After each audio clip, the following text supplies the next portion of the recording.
What if a common flowering plant held the key to protecting your liver and even fighting cancer?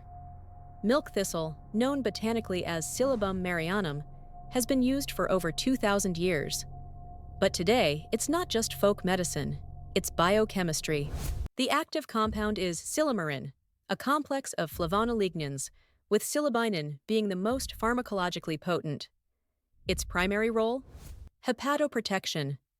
Silymarin stabilizes cell membranes, scavenges free radicals, and modulates inflammatory cytokines. It inhibits lipid peroxidation and boosts glutathione levels in liver cells, helping the liver detoxify and regenerate after toxin exposure, including alcohol, medications, and hepatitis viruses. Clinically, it's used as adjunct support in chronic liver diseases like cirrhosis, non-alcoholic fatty liver disease, NAFLD, and hepatitis C. But the research goes further. In oncology, silibinin shows promise, particularly in prostate, breast, lung, and colon cancers. It interferes with cancer growth by inducing cell cycle arrest, promoting apoptosis, and inhibiting angiogenesis and metastasis.